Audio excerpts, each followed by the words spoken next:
7 দিনের টানা ছুটি। ঈদ উল আজহায় এবার মিলছে লম্বা আনন্দের অবকাশ। প্রধানমন্ত্রী তারেক রহমানের এক যুগান্তকারী সিদ্ধান্তে দেশজুড়ে এখন উৎসবের আমেজ শুরু হয়ে গেছে। আসন্ন পবিত্র ঈদ উল আজহাকে সামনে রেখে এবার সরকারি কর্মকর্তা ও কর্মচারীদের জন্য টানা 7 দিনের ছুটি ঘোষণা করেছে সরকার। গত বৃহস্পতিবার 7 মে রাতে অনুষ্ঠিত মন্ত্রিসভার বৈঠকে এই ঐতিহাসিক সিদ্ধান্তটি গৃহীত হয়।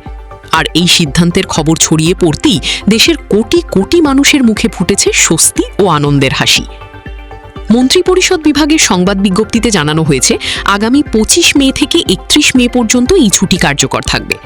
পুরো 7 দিন টানা ছুটি, মানে এবারের ঈদে মানুষ পাবেন প্রিয়জনদের সঙ্গে দীর্ঘ সময় কাটানোর সুযোগ, পরিবারের সঙ্গে, আপনজনের সঙ্গে, গ্রামের মাটিতে।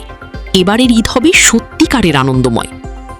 সরকারি সূত্র জানাচ্ছে, প্রধানমন্ত্রী তারেক রহমানের সভাপতিত্বে অনুষ্ঠিত মন্ত্রিসভার বৈঠকে মূলত দুটো বিষয় মাথায় রেখে এই সিদ্ধান্ত নেওয়া হয়েছে।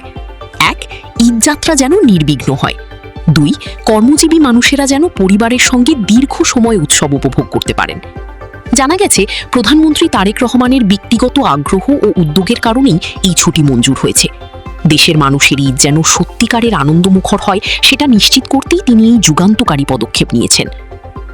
এখন প্রশ্ন হলো, ছুটির বিস্তারিত কাঠামোটা ঠিক কেমন? আসুন পুরো সময়সূচিটা এক নজরে দেখে নেওয়া যাক। চাঁদ দেখা সাপেক্ষে আগামী 27 বা 28 মে পবিত্র ঈদ উল আজহা উদযাপিত হতে পারে।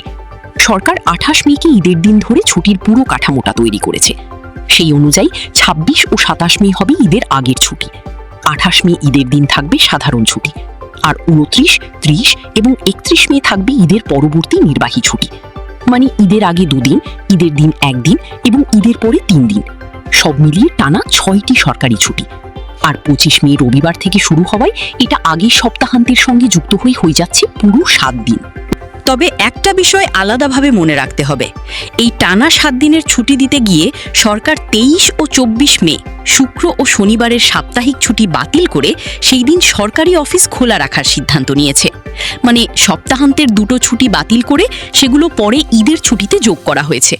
ফলে মোট ছুটির সংখ্যা আগের ঘোষিত 6 দিন থেকে 1 দিন বেড়ে এবার হয়েছে 7 দিন।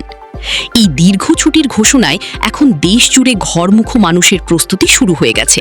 তবে জনপ্রশাসন মন্ত্রণালয়ের কর্মকর্তারা সতর্ক করে দিয়ে বলেছেন, এই লম্বা ছুটির কারণে ঢাকা সহ বড় শহরগুলো থেকে ঘরমুখো মানুষের চাপ এবার অনেক বেশি হবে।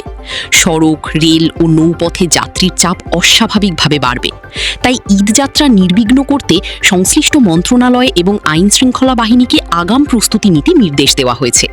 টিকিট ব্যবস্থাপনা, যানজট নিয়ন্ত্রণ এবং নিরাপত্তা নিশ্চিতে বাড়তি ব্যবস্থা নেওয়া জরুরি হবে বলে মনে করছেন পরিবহন বিশেষজ্ঞরাও। এদিকে এই ঘোষণায় শুধু সরকারি চাকরিজীবীরাই নন, বেসরকারি খাতের কর্মীরাও উৎসাহিত হয়েছেন। ধারণা করা হচ্ছে, সরকারি ছুটির এই দীর্ঘ সময়সীমা দেখে বেসরকারি প্রতিষ্ঠানগুলোও নিজেদের নীতিমালা অনুযায়ী ছুটি বাড়াতে পারে। যদিও বেসরকারি খাতের ছুটির বিষয়টি প্রতিটি প্রতিষ্ঠানের নিজস্ব সিদ্ধান্তের উপর নির্ভরশীল। সব মিলিয়ে এবারের ঈদ উল আজহা হতে চলেছে সত্যিকারের একটি আনন্দময় উৎসব। টানা 7 দিনের ছুটিতে মানুষ পারবেন পরিবারের সঙ্গে, প্রিয়জনদের সঙ্গে মন ভরে সময় কাটাতে। প্রধানমন্ত্রী তারেক রহমানের এই সিদ্ধান্তকে দেশের সাধারণ মানুষ সাদরে গ্রহণ করেছেন এবং সোশ্যাল মিডিয়াতেও এই সিদ্ধান্তের ব্যাপক প্রশংসা দেখা যাচ্ছে। আপনি কি এই 7 দিনের ছুটিতে গ্রামের বাড়ি যাওয়ার পরিকল্পনা করছেন? কমেন্টে জানান। ভিডিওটি ভালো লাগলে অবশ্যই লাইক করুন, শেয়ার করুন এবং চ্যানেলটি সাবস্ক্রাইব করে বেল আইকন টিপে রাখুন, যাতে এরকম গুরুত্বপূর্ণ কোনো আপডেট মিস না হয়। দেখা হবে পরবর্তী ভিডিওতে।